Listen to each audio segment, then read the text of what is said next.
Give all the credit to Colgate. I thought they were terrific being able to play back-to-back nights. We're down at 11 at the half, and then we just kind of ran out of gas. Weren't mentally strong enough to kind of push through it. Then when things got ugly, we just really struggled. We didn't make shots, so then they just crowded the paint, and we just had a hard time running offense because they just stood in the paint and just dared us to shoot the ball.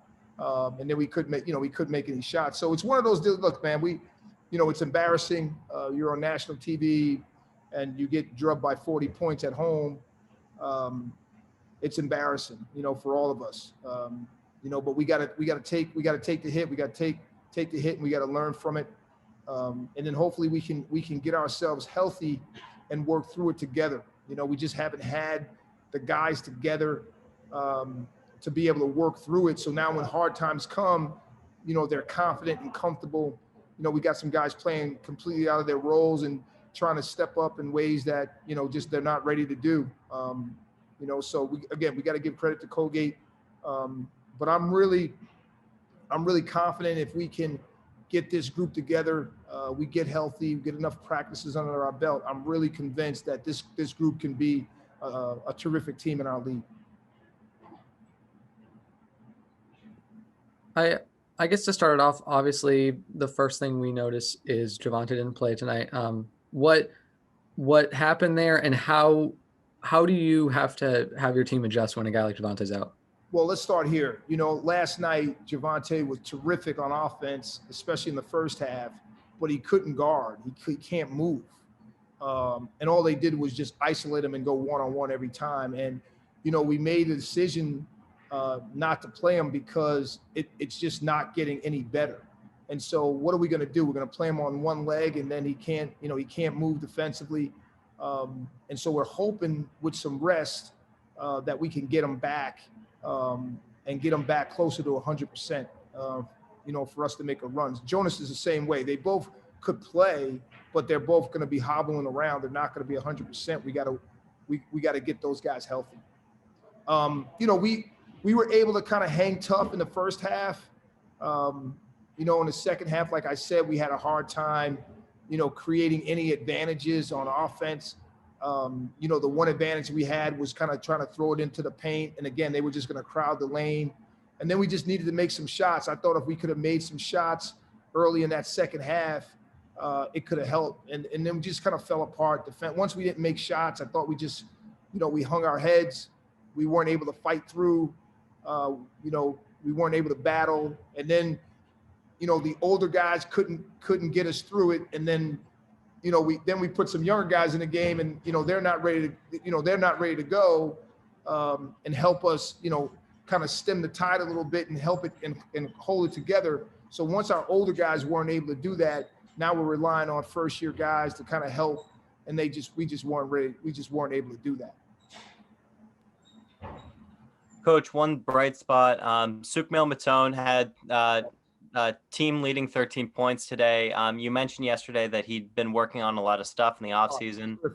What can you say about his offensive production in these first 4 games? He's been terrific. I said, I don't know if I told Ethan this. Maybe I said to Ethan, I thought he would be one of the guys that if they had the award, I think he'd have a chance to be one of the most improved players in the league. He's really committed. He's always been that way, though. That's why the team fit together so well last year, because you had guys like Suk. Man, he didn't like the fact that Max was getting the ball all the time. He wanted to show what he could do, but he played his role and he worked hard on his body. He's just a different athlete right now. He's much more agile, much better body control, but he's worked hard on it. He's been really committed to stretching, getting extra lifts in. And he told me all summer, man, he's like, I'm going to be ready. He really studied Max. He studied some things that Max was able to do. And I'm happy for him, and I'm proud. I really believe that, we got the pieces. We just got to put it together.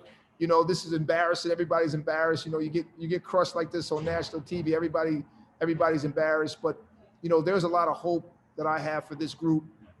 We got to kind of get back to our core values, get back to what, who we are, what we're about. We just need some time together to get it done. I hear the ball bouncing right now. I think Jack Hempel's out here working out after the game. we feel like we can stem the tide, get this thing right. We need some time to get it right. Hopefully, next weekend we're better. How much of a lot of this is you guys have played 4 games in 7 days too. How much is this week going to help for you guys? Is it 7 or 6? I thought it was 6. It might just be 6. Yeah. Yeah. Cause we played Monday, Tuesday. So 4 games in 6 days. And look, that's just the deal. And I don't say that to the guys. I'm not going to tell the guys, hey, it's 4 games in 6 days. The second half, we kind of ran out of steam. That's easy to say. I don't think there's some teams I can say that to, and I think they would be all right. Not this group, not this group. I think they need to feel the heat, and feel the sting of what this is. And so we can kind of get everybody focused on the right things. So I'm not even going to comment on that, Ethan.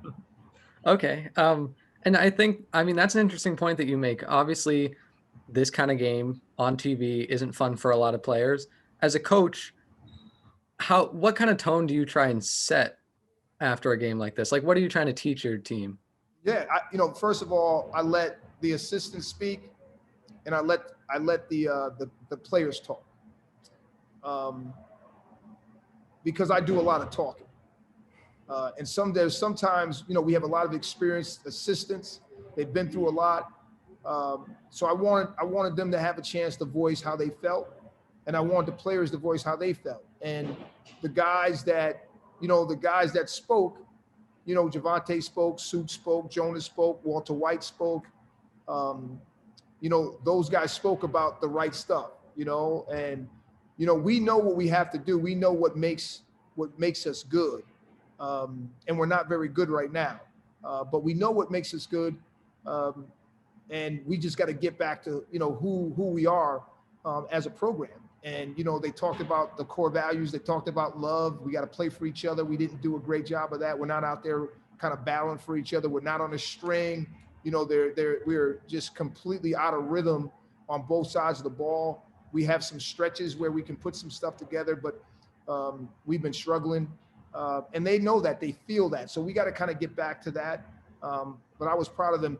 My thing with them is like, let's learn from this. Let's learn. Let's look at the film. Let's see what they did to us to kind of force us to play this way. Why we did that. It can't just be, we missed some shots. We're completely out of rhythm. We're taking a lot of shots we don't normally take. We got to build the trust up amongst them so they feel connected when they're out there. Right now, we're not connected on either side of the ball. Coach, you mentioned that Jack Hempel is getting extra work after the game, right in front of you. He did that recently. I saw that myself in the Holy Cross series, and he's been pretty good as far as offensive production goes. What can you say about him specifically and other guys who are kind of new to the mix? Well, Jack, the one thing about Jack is a battle. He'll battle. He'll battle on the backboards. Offensively, he needs to slow down a little bit. He needs to learn how to make plays for other people at times. But I'm pleased with Jack because Jack works. He wants to be good. He's just got to be able to kind of read situations better when he gets crowded or when there's guys open to throw one more because he's a good shooter, but they're going to run at him sometimes, and he's got to learn how to throw that extra one. But he normally battles, and he'll battle on the glass. He's a physical kid. He plays with a lot of pride, but he's got to learn how to help us collectively, kind of bring the team together by making smart basketball decisions on both sides of the ball. What's the hardest part, or how do you approach game planning for a guy like Jordan Burns who can do so? He's very versatile. Yeah, we tried to put some bigger bodies on him at times. A lot of his points come in the open floor. They isolate him up top, where he can just go and make plays. We try to stay within our principles, but we didn't do a great job of rotating when he drove the ball. I mean, how many times did he just drive the ball with his right hand and put a layup in? That's what he wants to do. And it's so funny because you look back in March last year, we lose one guy. Well, in this game we lost Javonte and Jonas. Without Javonte and Jonas, we would have had a hard time winning that game down there. But we were able to guard them. You know, we had, and I really think if we get all our pieces together and we can get Jonas at 100%, we get Javonte at 100%, we can do a better job. But, you know, with some of the pieces we had to put out there, some of the matchups we had, we weren't really able to stop him at all. You know, he had his way with us, and, you know, we weren't able to, you know, he was able to blow the game open in both nights. He was a big key to blowing both games open, obviously in the first half of yesterday's game. And then when this game got ugly, he was the one that was doing a lot of damage, whether he was getting to the rim, making a three, or making a pass for somebody else. He's a really good player. He's as good of a guard as I've seen in our league. Yeah, he is. And then my last question, we've gotten to see some extended runtime with the three freshmen at this point. I know CJ's gotten some action finally. How do you feel like they've all been so far? You know, they have a long way to go. You know, they have a long way to go. They're all talented kids. They all have promising careers, but they have a long way to go. They have a lot to learn. I love all three of them.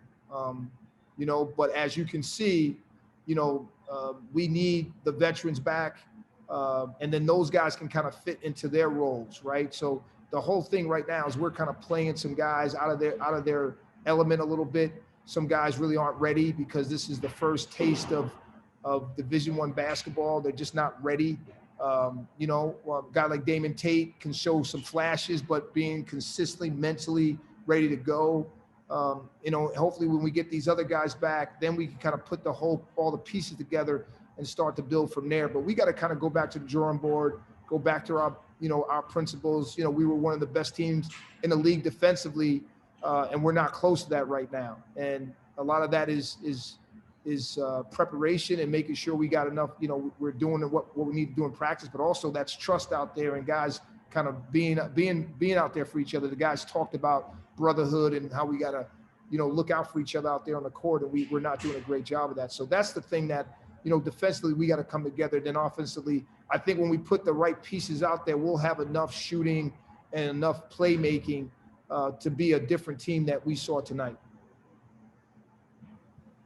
Coach, last one for me. Looking ahead, you've got Army on the schedule, and they've, unlike the last two opponents you've had, they've got experience outside of the Patriot League. They played an SEC team in Florida. How do you prepare for a team that has that experience? Well, I have to be honest with you. You guys ask those questions right after a game. So, you know, I have, like right now, I think I really need to put all my focus in my team. You know, I need to know, like, all right, going into this weekend, who's going to be available? You know, what can we do differently with the pieces that we have? You know, how can we get comfortable on both sides of the ball? You know, really try to, I think we got to try to simplify things for them and get them to understand the basics of what we're trying to do on both sides of the ball, and have an understanding of who's playing and kind of trying to put guys in positions to do what they do well. You know, I can't worry about Army. I know they're really good. I watched them play. I thought Navy was really good when I watched the games in the fall semester. I was really impressed with both those teams and how good they were early in the year. They looked really good in December when I watched both those teams. So, you know, right now I think we got to worry more about us than anybody else right now. All right, Coach. Thank you very much. All right. You guys asked some good questions. I'll see you. Thanks. I'll see you, man.